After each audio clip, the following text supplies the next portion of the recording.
I never thought that trip would end this way. If anyone asked me what happened in that town, I would only say this. There are forests one should never enter, doors one should never open, and things one should never ever speak the name of. My name is Ethan Dawson, 26 years old, a freelance graphic designer in Boston. My life revolved around sketches, ad concepts, and endless sleepless nights.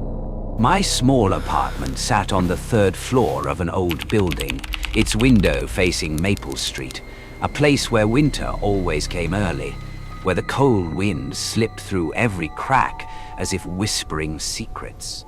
I often worked until 3 or 4 in the morning, a cup of coffee growing cold on the desk, the glow of my monitor, the only light in the room. I was used to the silence, heavy, suffocating silence, but at least it belonged to the human world. I never believed in ghosts, curses, or anything supernatural. Everything had an explanation, I thought. If you were rational enough to see it, at least that's what I used to believe. We arrived just as the sun was setting. The road into the forest twisted endlessly, blanketed in snow. Tall pines loomed on both sides, so dense our headlights could barely pierce the dark. Lucy's wooden cabin sat on the eastern edge of the forest, near a clearing with an old stone well. It was small, 2 stories, built from dark timber, its steep roof heavy with ice. The front door curved slightly, its hinges squealing whenever it opened. Inside, the air smelled of damp wood mixed with coal smoke from the fireplace. Lucy quickly unpacked her gear, camera, tripod, flash, and props, scattering them around the living room. She told me I'd stay in the upstairs room, the only one with a large window facing the forest. "Be careful with the window," she said. "It rattles when the wind's strong, but don't worry, no one ever comes here. No one really lives around." At the time, her words just made me laugh. Now, they sound like a warning I ignored. The first night, I only felt cold. Not ordinary cold, but the kind that seeps into your bones, that burns your skin even though the fire still glows red. I lay on the bed, laptop on my knees, editing the photos Lucy had taken that afternoon. Landscapes, snow, and a few shots of her standing near the moss-covered stone well. The house was silent, except for the wind hissing through the cracks and sliding past the fogged glass panes. The laptop clock read 11:17 p.m. I remember it clearly, because right then, I heard a sound outside the window. Tock, tock. 3 soft, even knocks. I froze. Window was fogged over. I could see nothing but the white blur of snow beyond. I thought it must be a branch tapping against the glass. But then it came again. 3 knocks. Same rhythm, same place. Tock, tock, tock. At first, I told myself it was only a tree branch.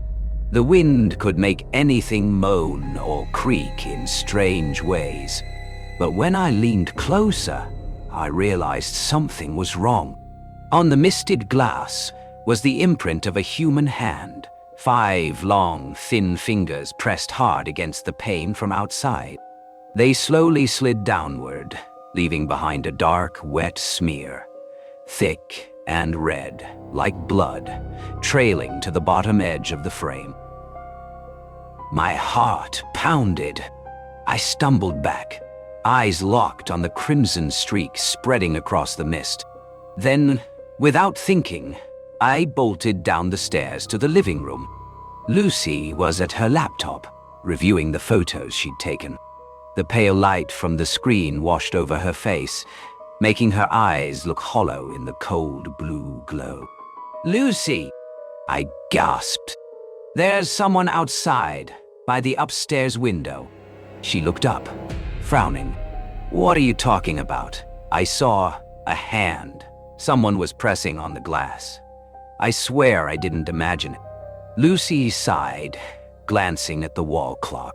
Ethan, the nearest neighbor, is 4 miles away. Out here, no one comes by. You're overtired, that's all. I stayed silent, but I swear I saw that hand. It was too real. I could still feel the chill and the faint metallic scent in the air.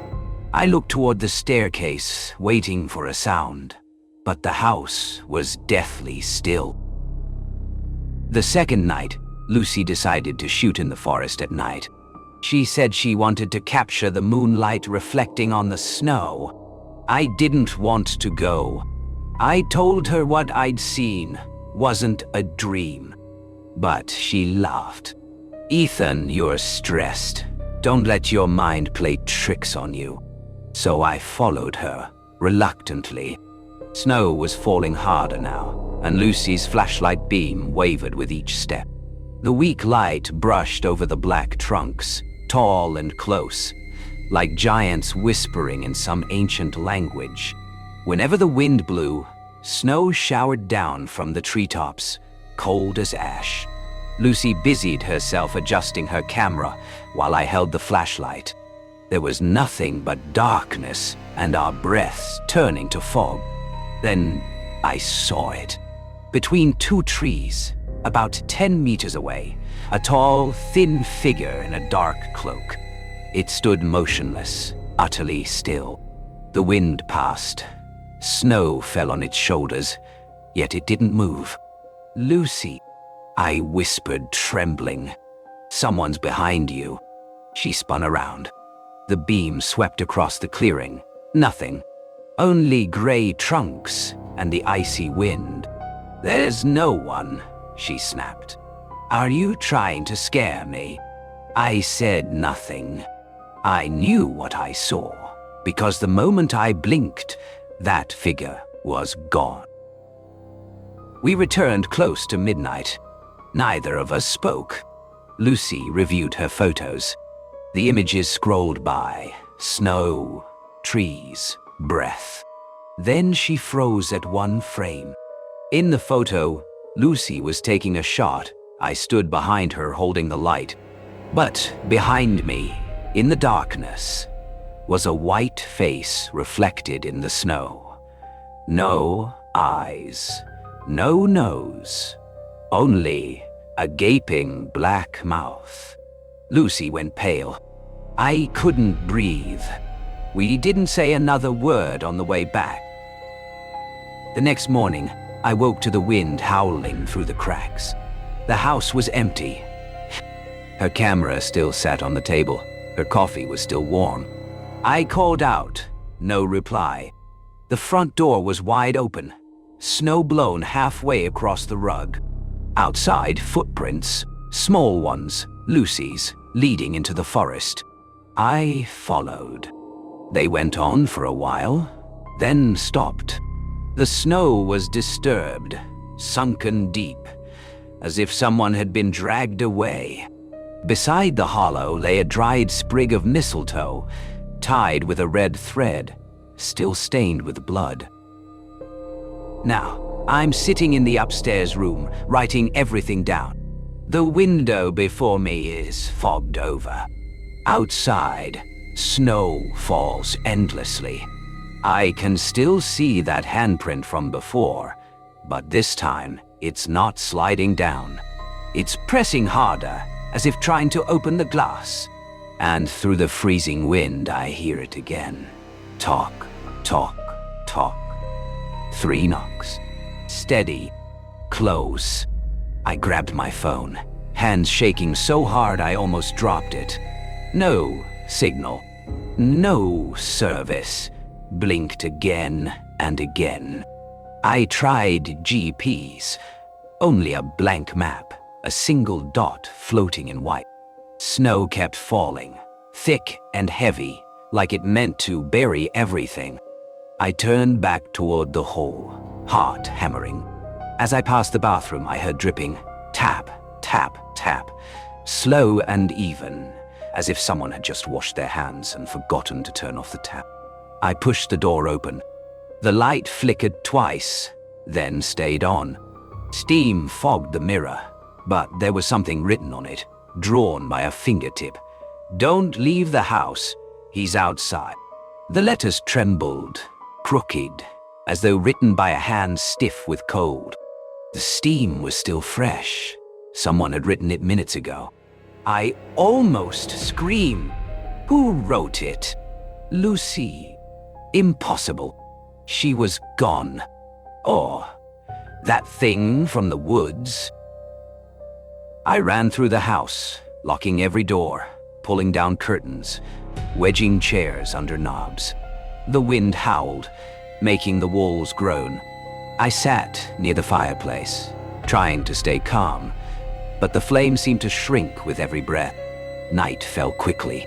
Within minutes, the entire house was swallowed by darkness. Then came footsteps on the roof, slow, heavy. The wood creaked under their weight. The sound moved from the roof, around the porch, sliding down to the second-floor window, the same one from the first night. I could hear its breath fogging the glass, then a faint scratching. Scraw. I backed away. The candle flickered. Then, footsteps behind me. I froze. My whole body locked. I didn't dare turn around. A rasping voice whispered right behind my neck. "She called me here. Now, it's your turn." I screamed, grabbed the candle, spun around and hurled it. The flame went out mid-air. No one there. Only smoke and coal. Then I saw the mirror, and Lucy was standing in it. She was drenched head to toe, hair plastered to her face, skin bluish and water-swollen. Drops fell from her body, pooling red on the floor. Her eyes were hollow, lips trembling as she spoke. "I told you not to go outside." The mirror shattered. Hundreds of shards burst outward like knives. The candlelight vanished. The room drowned in total blackness. I don't know how long I was unconscious. When I woke, daylight streamed through the cracks. Everything looked normal. The mirror was whole, the light steady, the house unnervingly silent. Snow outside lay untouched, smooth, pure, as if no one had ever walked there. I told myself it was a dream, a hallucination. But when I returned to my room, the closet door was ajar, though I was sure I'd locked it before. Inside sat a camera, an old Canon, the exact model Lucy used. My hands trembled as I powered it on. The screen flickered. One file found. I opened it. A blurry photo taken in the forest. Snow everywhere. Lucy in the center, turning her head, eyes wide with terror. Behind her, me, but not me. One behind. The face had no eyes.